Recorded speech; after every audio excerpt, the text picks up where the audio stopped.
بیوی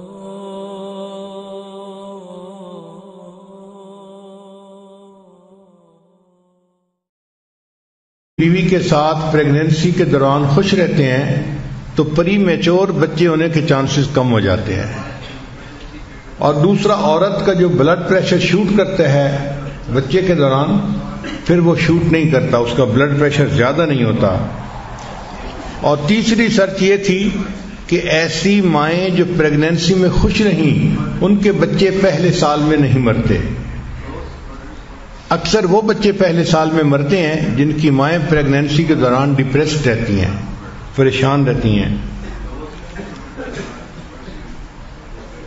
تیسرا point, keep your wife active during the last ٹرائیمیسٹر.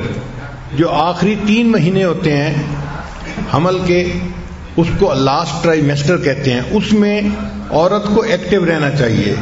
اس وقت بیبی کا سائز بھی کافی ہو چکا ہوتا ہے اور موومنٹ کافی مشکل ہو جاتی ہے، پینفل ہو جاتی ہے. مگر عورت کام کرتی رہے، ہلتی جلتی رہے، اس سے پھر نارمل ڈلیوری کے چانسز زیادہ ہو جاتے ہیں.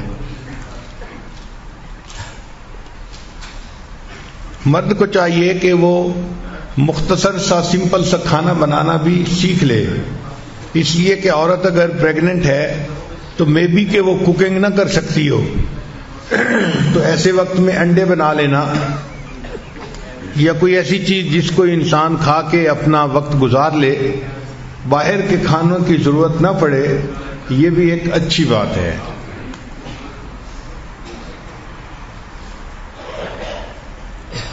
یہ بھی خاوند کی ذمہ داری ہے کہ جب عورت پریگننٹ ہو تو اس کے لیے اور ہونے والے بچے کے لیے اللہ سے دعا مانگے. چنانچہ انبیاء کرام نے اپنے ہونے والے بچوں کے لیے دعائیں مانگی جو قرآن مجید میں منقول ہیں. آج کل چونکہ الٹرا ساؤنڈ کافی ایڈوانس ہو چکا ہے اور کافی پہلے جنڈر کا پتہ چل جاتا ہے، تو اگر پتہ چل جائے کہ بیبی گرل ہے یا بیبی بوائے ہے تو اس کے حساب سے جو چیزیں ہوتی ہیں وہ بھی خرید لینی ایک اچھی چیز ہے. یہ وہ کام ہیں کہ جو بیبی کے برتھ سے پہلے کرنے پڑتے ہیں.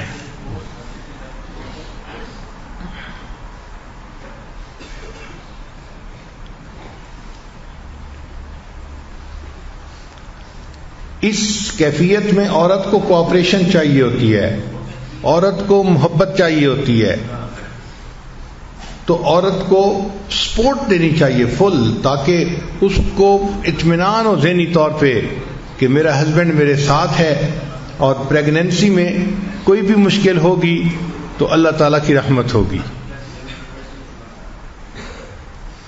درد ذہ کی جو تکالیف ہیں بہت زیادہ سوئر ہوتی ہیں، بہت سوئر ہوتی ہیں. اس وقت عورت کی یہ کیفیت ہوتی ہے کہ اس کو فیل ہوتا ہے کہ شاید میری جان ہی نکل جائے گی. وہ درد برداشت کرنا اس کے لیے مشکل ہو جاتا ہے. تو ایسے وقت میں خامند کا اس کو تسلی دینا، اچھے بول بولنا، یہ اس کے لیے سکون کا باعث بنتا ہے.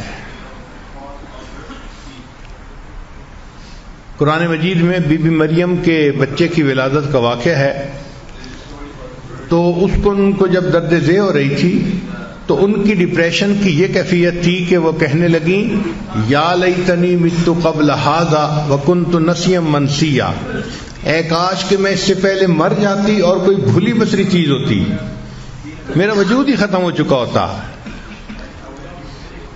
اب اس ڈپریشن میں سے بندہ کیسے باہر نکلے؟ یہ ایک عجیب بات تھی. چنانچہ رب کریم نے انہیں بتایا کہ یہ آپ کے قریب جو کھجور کا درخت ہے نا، آپ اس کو ہلائیے اور اس میں سے جو کھجوریں گریں گی وہ کھجوریں کھائیے، پانی پیجیے اور اپنے بچے سے محبت کا اظہار کیجیے. اس کو وہ کر رہی ہے ہی نہیں، اس کو دیکھ کے آنکھوں کی ٹھنڈک بنائیے. تو 3 کام قرآن پاک نے کہے. اب عام عقل حیران ہوتی ہے کہ بھئی ولادت کا وقت ہے تو اس وقت تو اس کو کہتے کہ بھئی تم گھی پی لو، فلاں پی لو کہ بچے کی ولادت آسان ہو جائے گی، اور شریعت کہتی ہے کھجوریں کھاؤ. کیا تک بنتا ہے بھئی کھجوریں کھانے کا؟ آج سائنس نے اس بات کو ریسرچ کر کے ثابت کر دیا کہ قرآن پاک میں 1500 سال پہلے جو کہا گیا تھا وہ 100% ٹھیک تھا. اس لیے کہ اس وقت عورت ڈپریشن میں ہوتی ہے اور ڈپریشن سے نکلنے کے لیے اس کے برین کو خوراک چاہیے, اور برین کی جو خوراک ہے وہ شوگر ہے. برین کی خوراک وہ پروٹین نہیں ہے یا کوئی اور چیز نہیں ہے, وہ شوگر ہے, کاربوہائیڈریٹس ہیں, اور جو کھجور ہے یہ صرف کاربوہائیڈریٹس ہے. اس لیے جب بی بی مریم نے کھجوریں کھائیں تو وہ پوری کی پوری غذا ان کے برین کو ملی, اور جب برین ڈپریشن سے نکلا تو بیبی بھی آسانی سے ہو گیا. تو اس وقت میں میٹھی چیز کا کھانا بھی ولادت میں سہولت کا سبب بنتا ہے. ایک صحابی نے اپنی والدہ کو گرمی کے موسم میں اپنے کندھے پہ اٹھا کے اس طرح حج کا طواف کروایا کہ ان کے اپنے پاؤں کے نیچے جوتی بھی نہیں تھی, تو نیچے سخت گرم پتھر تھے, پاؤں جل رہے تھے اور پاؤں میں چھالے بن گئے تھے.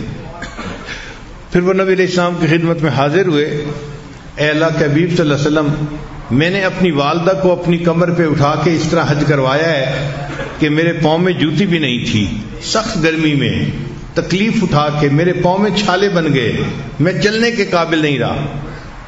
اے اللہ کے حبیب صلی اللہ علیہ وسلم, کیا میں نے اپنی والدہ کا حق ادا کر دیا ہے؟ تو نبی علیہ السلام نے جواب میں فرمایا کہ جب تمہاری ولادت کا وقت تھا اس وقت تمہاری والدہ کو جو دردیں اٹھ رہی تھیں, ہو سکتا ہے کسی ایک درد کا بدلہ تم نے ادا کر دیا ہو.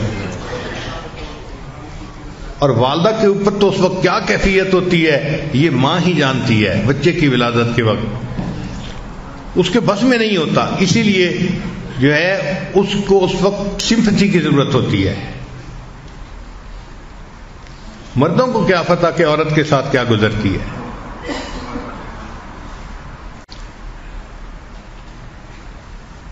تو ایسے وقت میں غصہ کرنا اور چھوٹی سی بات پہ بگڑ جانا یہ بیوقوفی کی علامت ہے.